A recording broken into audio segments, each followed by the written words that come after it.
அனைத்து நல்லுங்களுக்கும் வணக்கம். நான் உங்கள் ரவிக்குமா. தினம் ஒரு தகவல் அடிப்படையில் ஜியோ பாலிடிக்ஸ். இன்றைய ஜியோ பாலிடிக்ஸில் பல அதிரடி திருப்பங்கள். ஸ்வீடன் நேட்டோவோட ஆல்மோஸ்ட் இணைந்து விட்டது. அதற்கான ஃபைனல் தடைக்கற்களும் படிக்கற்களாக மாற்றி விட்டார்கள் அமெரிக்கா. ஸோ மற்ற நிகழ்வுகள் அப்படின்னும் போது அந்த கேபிள் லைனை கட் பண்ணாங்கல்ல, அது எந்த இடத்துல எந்த அளவுக்கான சேதாரம் விளைவித்திருக்கிறது, இஸ்ரேல் காசானுடைய அமைதிக்கான ஒப்பந்தத்தில் ஏதாவது எசகுபுஸ்கான வேலைகள் உள்ள நடந்திருக்கிறதா அப்படின்றதையும் பார்த்துட்டு அப்படியே உக்ரைன்கிட்ட போயிட்டு அங்கே இருக்கக்கூடிய என்ன விஷயங்கள் நாங்கள் பார்த்து பேசிட்டு வந்துடலாம் நம்ம. ஸோ வீடியோக்குள்ள பார்த்த மாதிரி நீங்கள் நம்ம சேனல் சப்ஸ்கிரைப் பண்ணலாம், சப்ஸ்கிரைப் பண்ணிட்டு வாங்க. மறக்காம பெல் பட்டன் கிளிக் பண்ணி ஆல் ஆப்ஷன்ஸ் கொடுங்க. வீடியோக்குள்ள போகலாம்.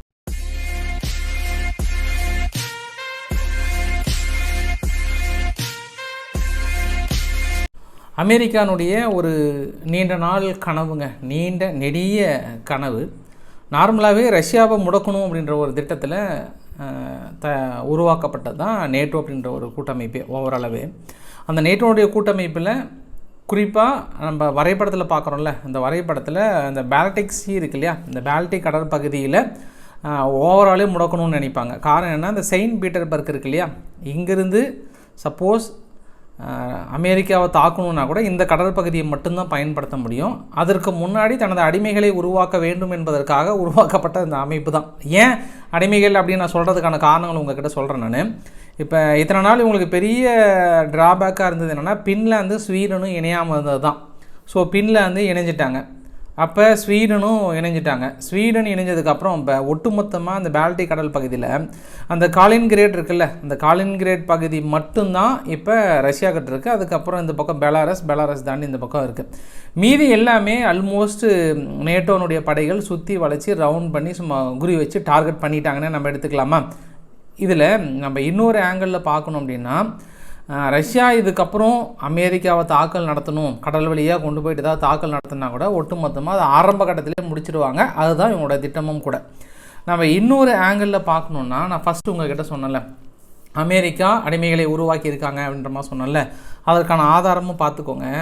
சம்மந்தமே இல்லாமல் எங்கேயோ இருக்கிற ஒரு நாடு எங்கேயோ உலகத்தில் அமைதியை ஏற்படுத்தணும், ஒரு சின்ன நாடு, வலிமையான நாடு, ஒரு சின்ன நாடுகளை தாக்கல் நடத்துவது கூடாதுன்றதுக்காகவே 860 பில்லியன் நாங்கள் செலவு பண்ணி காப்பாற்றணும் அப்படின்னா இன்றைக்கி எத்தனை நாடுகள் எத்தனை விதமாக தாக்கல் நடத்தியிருக்காங்க. அதெல்லாம் நிஜமாகவே இதுக்காக தானே அப்படின்னா, ஆப்பிரிக்கா என்ற மிகப்பெரிய ஒரு கண்டம் தனித்தனி குட்டி நாடுகளாக குட்டியாக பிரிஞ்சு அது ஒன்றுமே இல்லாமல் இன்றைக்கி அடிமை நாடுகளாக வளர்ந்துருக்கிறது அல்லவா.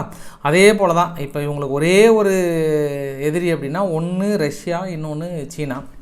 இது ரெண்டையும் துண்டாக உடச்சுட்டோனாவே அதுக்கப்புறம் நம்ம தான் ராஜாவாக இருக்கலாம் எப்பயுமே. அதுக்கான திட்டம் தான். ஏன்னா அந்தளவு அதான் நிதிகளே பாருங்கள், 860 பில்லியனுக்கு மேலே ஒதுக்குறாங்க. அதுக்கு அடுத்த பெரும்பாலான நிதி யாருன்னா Germany 68.1 billion, UK 65.8 billion, France 56.6 billion ஒதுக்குறாங்க, Italy 31 billion, Turkey 18, Norway 8, Greece 7.15. So சுற்றி வளைச்சி நீங்களே பார்த்துருப்பீங்க. இதில் ரொம்ப குறைவாக நிதி ஒதுக்குறது யாருன்னா ஹங்கேரி மட்டும்தான். ஏதோ எங்களால் முடிஞ்சது 5 தான் இருக்காங்க. ஹங்கேரியும் செக் ரிப்பப்ளிக் மட்டும்தான். மீதி எல்லாமே இவ்வளோ ஒரு நாடு சும்மா அப்படியே நிஜமாகவே யதார்த்தத்திற்காகவும் ஒரு வலிமையான நாடு, ஒரு சின்ன நாடு தாக்கல் நடத்தக்கூடாததுக்காக இவ்வளோ நிதிகளை ஒதுக்குறாங்க. சும்மா நினச்சி பாருங்க பாஸ். இல்லை எதுக்காக ஒதுக்குறாங்கன்னா, ரஷ்யாவை முடக்கணும், முழுமையாக பொருளாதார ரீதியாக ஒட்டு மொத்தமாக நாடை சிதறோட வைக்கணும், நம்ம தான் இதுக்கப்புறம் வல்லரசாக்கணுன்ற ஒரே ஒரு காரணம் தான். சரி, பார்க்கலாம் என்ன நடக்க போகிறது, இதுக்கப்புறம் என்ன ஆக போகிறது. ஏன்னா இதை ஒற்றிய ஒரு தகவல் ரொம்ப ஒரு பரபரப்பான சம்பவமாக இருந்தது. அந்த சம்பவத்தை அப்படியே ஃப்ளாஷ்பேக் மாதிரி நம்ம லாஸ்ட்டாக பார்த்துட்டு, நம்ம அதை விட இன்னொரு பரபரப்பான சம்பவம் என்னென்னா, கேபிள் லைனை கட் பண்ணிட்டாங்க. யார்? ஹவுதிகள் அப்படின்னு ஜெருசலம் போஸ்ட்டு தான் சொல்லியிருக்காங்கப்பா. இது வரைக்கும் ஹவுதிகளும் கிளைம் பண்ணலை, இந்த பக்கம் யூரோப்பியன் சார்பெல்லாம் இப்போ கிளைம் பண்ணலை.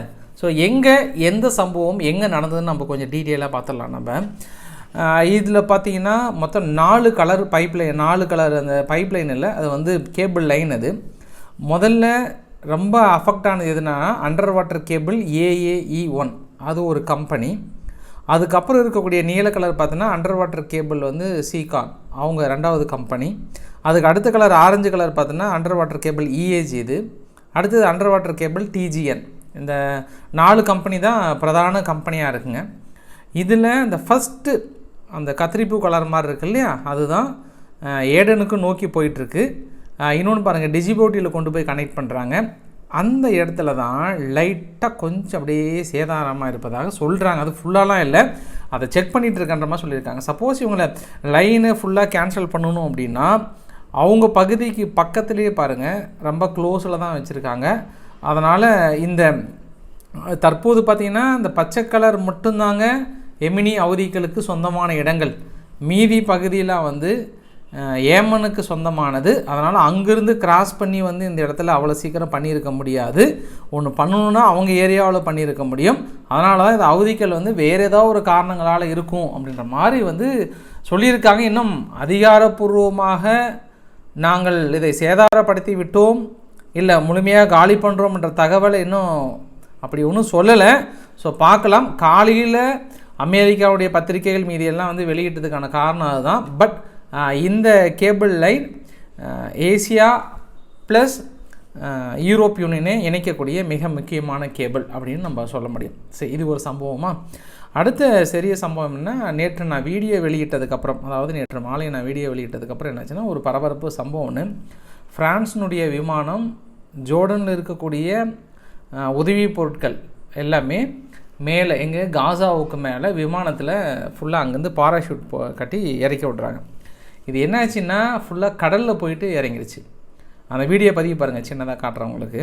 கடலில் போய் இறங்கினதுக்கப்புறம் என்ன பண்ணிட்டாங்க, மீனவர்கள்லாம் போயிட்டு கொஞ்சம் கொஞ்சமாக தூக்கிட்டு வந்தாங்க. இது நேற்று இரவு விடிந்ததுக்கப்புறம் என்னாச்சுன்னா, ஓ இது பரவாயில்ல கொஞ்சம் ஒர்க் அவுட் ஆகுது அப்படின்ட்டு மீண்டும் இன்றைக்கி காலையில் என்ன பண்ணிட்டாங்க, ஜோர்டன், எகிப்து, கத்தார், யுஏஇ, ஃப்ரான்ஸ் இவங்க எல்லாம் இணைந்து மீண்டும் அடுத்தடுத்து வந்து இப்போ உதவி பொருட்களை மேலேருந்து போட ஆரம்பிச்சிருக்கிறாங்க. ஏன் அப்படின்னா நம்ம 2-3 நாளாக பார்த்துருக்குறோம், காசாவுக்குள்ளார ரஃபா எல்லை பகுதிக்குள்ளார உதவிகள் உள்ளே வர முடியாமல் பெரிய அளவுக்கு தடுக்குது இல்லையா. அதனால் என்ன பண்ணுறாங்க, இப்போ மேலேருந்து நம்ம உணவுப் பொருட்களை போடலாமான்ற மாதிரி போட்டுட்ருக்காங்க. ஸோ இந்த ஒரு சம்பவம் நடந்தது.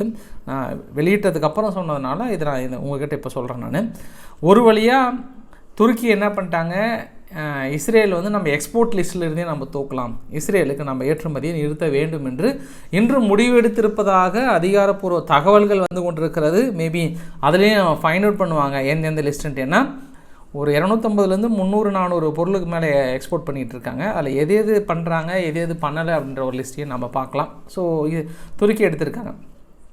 இஸ்ரேலினுடைய ஊடகங்களே என்ன சொல்லியிருக்காங்கன்னா, இன்று கான்யூனிஸ் பகுதியில் குறிப்பாக காசா ஸ்ட்ரிப்புக்குள்ளார திடீர் ஒரு பெரிய அசௌகரியம், அதாவது ஹமாஸ் தரப்பிலிருந்து ஒரு பெரிய தாக்கல் நடத்தியிருப்பாங்க போல். அந்த தாக்குதலில் நிறைய வீரர்கள் அவசரமாக ஹாஸ்பிட்டலைஸ்டு, அதாவது ஹெலிகாப்டர் கொண்டு வந்து இஸ்ரேலினுடைய மருத்துவமனைக்கு அவசரமாக கொண்டு போகக்கூடிய நிறைய புகைப்படங்கள், வீடியோ பதிவுகள்லாம் நிறையா வந்திருக்கிறது. ஸோ ஏதோ சம்திங்.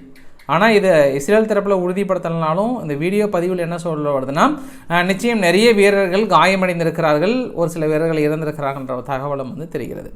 காசா பகுதிக்குள்ளே இன்றைக்கி இன்னொரு சம்பவம் நடந்தது. என்ன அப்படின்னா, ஒரு டனல் ஒன்று கண்டுபிடிச்சிட்டோம் அப்படின்ற மாதிரி. அந்த டனல் பக்கத்தில் வீடியோ பதிவு பார்த்துக்கோங்க, நான் உங்களுக்கு மேப்பையும் சைடில் உங்களுக்கு விளக்க விரும்புகிறேன்.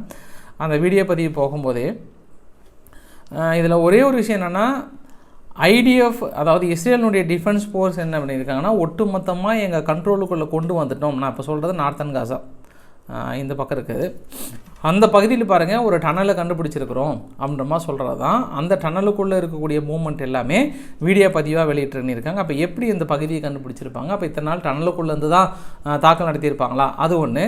அதாவது ஏற்கனவே நியூயார்க் டைம்ஸ் சொன்ன மாதிரி தான் நிறைய டனல் இருக்குது, அதில் ஒவ்வொரு டனலும் அங்கங்கே இருக்குது. இப்போ தான் ஒன்று ஒன்றா கண்டுபிடிக்கிறாங்க. ஆக்சுவலாக இதுக்கு முன்னாடி இந்த உப்பு தண்ணி விடுறேன்னு சொன்னாலும் ஒரு சின்ன டனல் எடுத்துக்கலாம். ஸோ என்ன தான் நம்ம கைப்பற்றினாலும் அந்த இடத்துல டனல் இருக்குதுன்னு சொல்ல வராங்க. அடுத்தது அப்படியே நேராக இந்த கடைசியில் வந்தோம்னா, ஹமாஸ் இன்றைக்கி என்ன பண்ணிட்டாங்க, இஸ்ரேலுடைய ஃபோர்ஸஸ் கொஞ்சம் அபாசம் கபிரியான்ற பகுதியில் தாக்கல் நடத்தியிருக்காங்க. அந்த இடத்துல அவசரமாக ஹெலிகாப்டர் வந்து கூப்பிட்டு போனாங்கன்னு நான் சொன்னேன். நான் அதே நம்ம லெஃப்ட் சைடு பார்த்தோம் அப்படின்னா, கான்யூனிஸ் பகுதியில் கொஞ்சமாக இஸ்ரேல் வந்து கிளியர் பண்ணிட்டு வராங்க அப்படின்னு நம்ம சொல்ல முடியும். நம்ம சரி, தொடர்ந்து இந்த அளவுக்கு தாக்கல் நடத்திட்டே இருக்கிறாங்களே, இஸ்ரேலுடைய பொருளாதாரம் எந்த அளவுக்கான சூழ்நிலையில் இருக்கிறதுனா, இஸ்ரேலுடைய பொருளாதாரம் கொஞ்சம் லைட்டாக ஆட்டங்கள் இருக்குது. 60 பில்லியன் அளவுக்கான ஒரு ஷார்ட்டேஜ் ஏற்பட்டிருக்கு. அதனால் கொஞ்சம் சிவில் சர்வீஸு மீதி எல்லாமே டேக்ஸ் கொஞ்சம் அதிகம் பண்ணலாமா, அது மாதிரியான திட்டங்களில் ஈடுபட்டிருக்காங்களாம். இப்போ பொருளாதார சூழ்நிலை இப்போ பட்ஜெட் சப்மிட் பண்ணோம். இப்போ பட்ஜெட்டில் 20% மேலே நெருக்கடி இருக்குது. 20% மேலே நெருக்கடினால, அது இல்லாமல் டிஃபென்ஸுக்கான ஸ்பெண்டிங் கொஞ்சம் அதிகமாக இருக்கிறனால இஸ்ரேலுடைய பொருளாதாரம் பெரிய அளவுக்கு தடுமாறிட்டு இருக்குன்னு இருக்காங்க. இன்னொரு மிகப்பெரிய விஷயம் என்னென்னா, ஹமாஸ் தரப்பில் நாங்கள் ஏன் ஆல்மோஸ்ட் எல்லாமே கிட்டத்தட்ட நெக் கண்டிஷனில் தான் வந்தது, அமைதிக்கான பேச்சுவார்த்தையில் நெக் கண்டிஷன் தான் வந்ததுன்ற மாதிரி சொன்னாங்க. கத்தார் தரப்புலையும் ஆமாம் நாங்கள் நெருங்கிட்டோம், ஆல்மோஸ்ட் சம்பவ இடத்த நெருங்கிட்டோம், 2 பேரும் கையெழுத்து போகிறதான் நெருங்கிடுச்சுன்ற மாதிரி சொன்னாங்க. பட் திடீர்னு அந்த நெகோசியேஷனை லீக் பண்ணிட்டாங்க ஹமாஸ் தரப்பில். ஏன் லீக் பண்ணாங்கன்னா, அமெரிக்கா எங்களுக்கு ப்ரெஷர் கொடுத்து கையெழுத்து போட வைப்பதற்கான காரணங்கள் என்னென்னா முழுக்க இஸ்ரேலுக்கு சாதகமாக இருக்கிறது. என்ன சொல்கிறாங்கன்னா, அந்த 40 சோல்ஜர்ஸும் ப்ளஸ் அவங்கலேருந்து 400 இந்த பாலஸ்தீன மக்களை விடுவிக்கிறாங்களாம். அப்படி விடுவிச்சதுக்கப்புறம் ஒரு கேரண்டி இல்லை, அதாவது தாக்கல் நடத்துவாங்களா நடத்த மாட்டாங்களான்ற கேரண்டி இல்லை, இங்கே இருக்கக்கூடிய வீரர்களை வெளியேற்றுறாங்களான்ற கேரண்டி இல்லை. ஒன்லி அவங்க நெகோசியேஷன்னா அந்த மக்களை வெளியேற்றுறதும் சிறை கைதிகளை மாற்றுறதும் மிகப்பெரிய ஒரு டீலாக வச்சுருக்காங்க. ஸோ அதனால் இதில் எங்களுக்கு நம்பிக்கை இல்லை. அது இல்லாமல் இது இஸ்ரேல் தொடர்ந்து தாக்கல் நடத்துவதற்கு அமெரிக்கா ஆதரவு கொடுக்குற மாதிரி தான் தெரியுது. ஸோ நாங்கள் அது டீல்லேருந்து வெளியேறோம் அப்படின்னு சொல்லிட்டாங்க. இஸ்ரேல் தரப்புலையும் என்ன சொல்லியிருக்காங்கன்னா, சரி நாங்களுமே இந்த டீலிருந்து கொஞ்சம் வெளியேறலாம், கிட்டத்தட்ட 10 மார்ச்சிலிருந்து அடுத்து 9 ஏப்ரல் வரைக்கும் அவங்களுடைய எக்ஸிக்யூட் பிளான் பண்ண போகிறாங்க போல். ரஃபா பகுதிக்குள்ளார 3 லட்சம் வீரர்களை தயார்படுத்த சொல்லியிருக்காங்க. 3 லட்சம் வீரர்கள் உடனடியாக நம்ம ரஃபா பகுதிக்குள்ளே நுழையிற மாதிரி எங்களுக்கு வீரர்கள் தயார் நிலையில் வேண்டும், அதை அவசர காலத்தின் அடிப்படையில் நீங்கள் தயார் பண்ணிங்களோ எப்படின்னு தெரியலன்ற உத்தரவு கொடுத்துருக்காங்க இஸ்ரேல் தரப்புலேருந்து.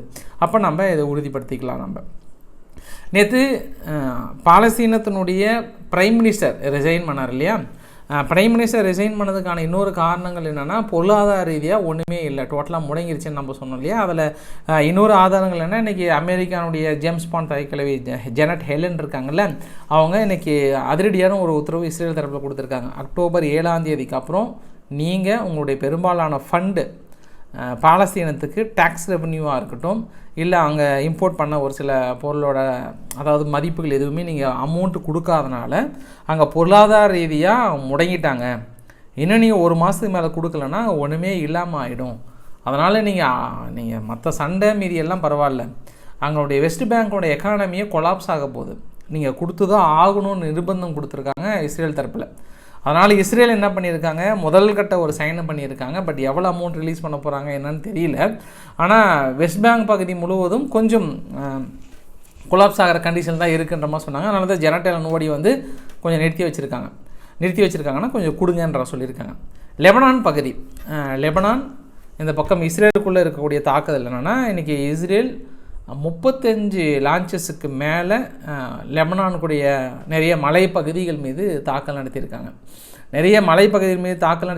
ஃபைட்டர் ஜெட் மூலியமாக அட்டாக் பண்ணியிருக்காங்க. அவங்களுடைய ஆர்மி இருக்கக்கூடிய பகுதி, அது இல்லாமல் அவங்களுடைய ராக்கெட் லான்ச்சர்ஸ் இருக்கக்கூடிய பகுதிகள், ஆயுதங்கள் இருக்கக்கூடிய பகுதிகள் அப்படின்னு சொல்லிட்டு மொத்தம் ஒரு 4 ஏரியாவை குறிப்பிட்டிருந்தாங்க. 4-5 ஏரியா நாங்கள் தாக்கல் நடத்தியிருக்காங்க.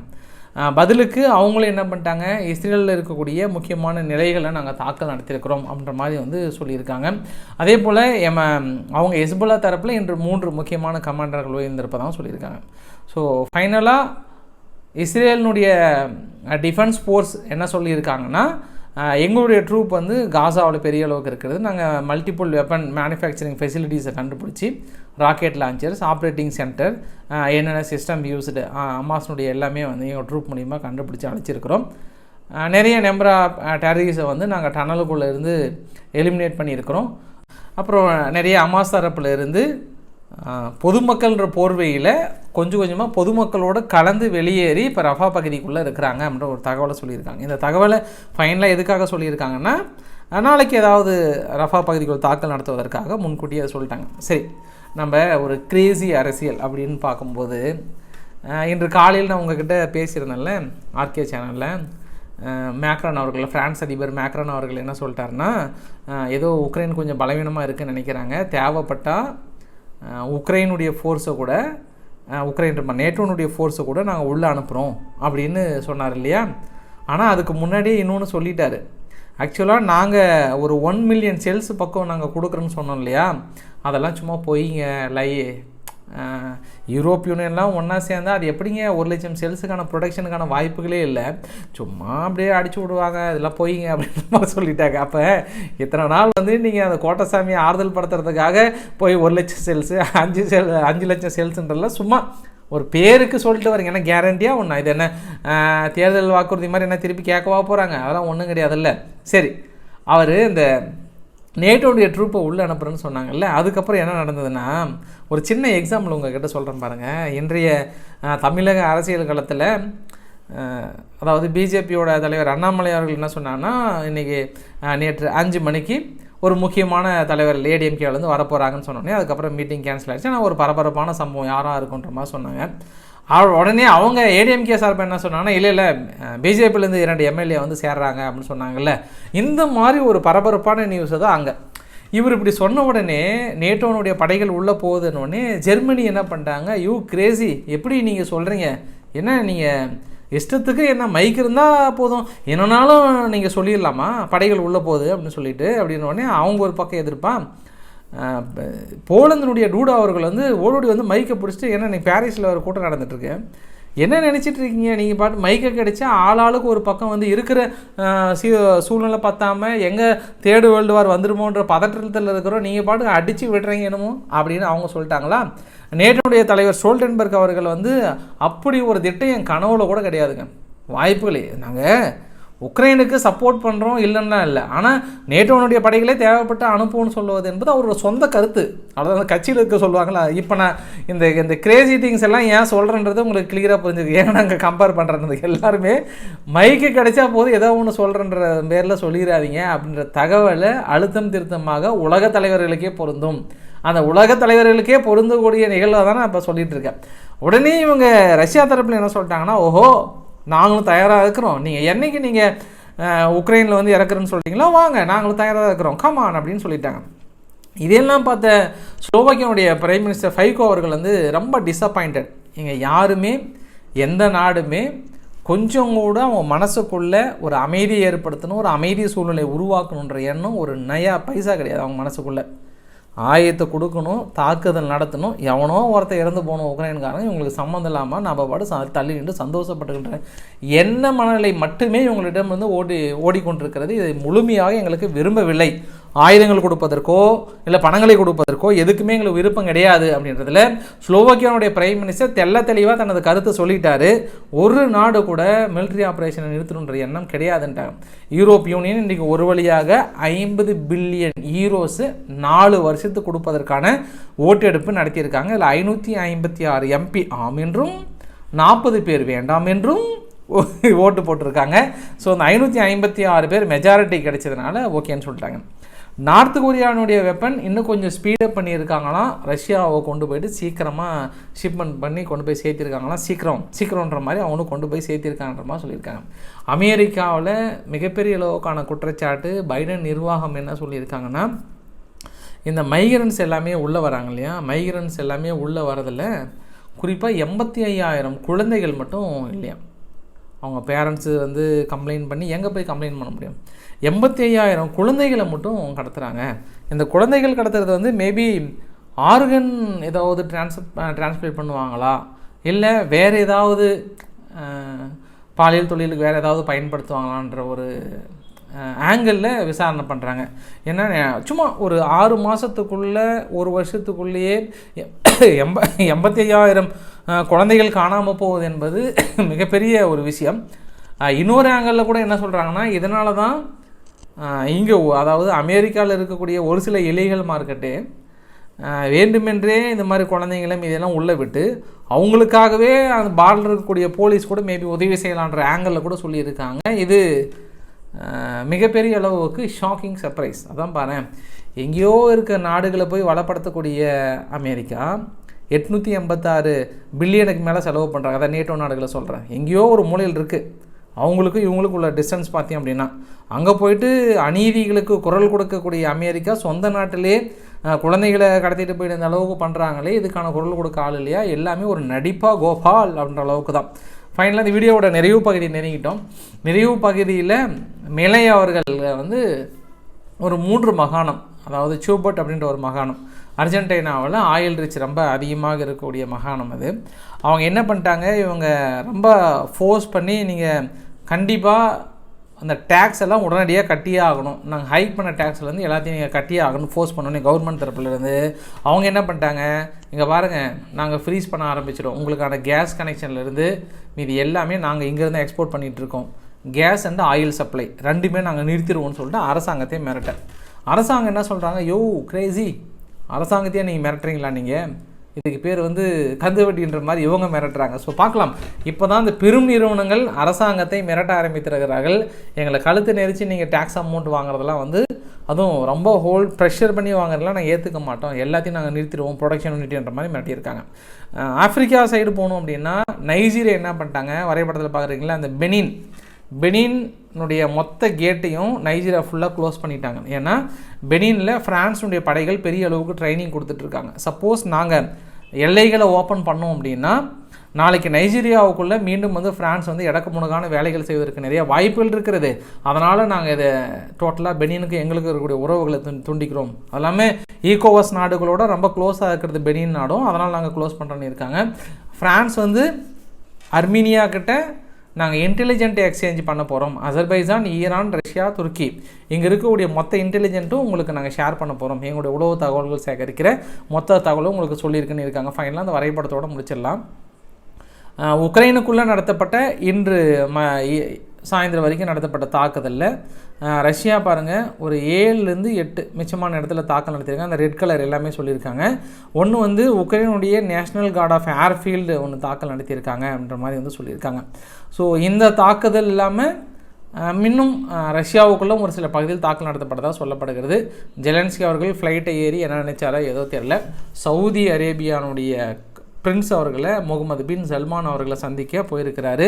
மேபி அமெரிக்கா உதவிகளுடைய பணம் வராதனால அர்ஜென்ட்டாக கேட்க போகிறாருன்னு தெரியல. பட் சவுதி அரேபியா பொறுத்த வரைக்கும் மனிதாபிமான அடிப்படையில் டயாபர்ஸு, பவுடர் அடிக்கிறது, சாப்பிட்றதுக்கு மருந்து அது வேணால் கூட அனுப்புவாங்க. மீதியெல்லாம் வந்து இது வரைக்கும் சவுதி அரேபியா மறுக்கப்பட்டிருக்கு. ஏன்னா அவங்களுக்கு அங்கே இன்ட்ரெஸ்ட் இல்லை உக்ரைனுக்கு கொடுக்கறதில்ல. இருந்தாலும் நேராக வந்து கேட்டிருக்கிறாங்க, கொஞ்சம் ஏதாவது ஹெல்ப் பண்ண முடியுமான்னு பாருங்கன்ற அளவு கேட்டிருக்காங்க. ஸோ இன்றைக்கு ஓரளவுக்கான தகவலை கவர் பண்ணியிருக்கேன். பிடிச்சிருந்தா லைக் பண்ணுங்கள், ஃப்ரெண்ட்ஸுக்கு ஷேர் பண்ணுங்கள், சப்ஸ்கிரைப் பண்ணுங்கள். ரவிக்குமார் சோமச்சார், நன்றி, வணக்கம்.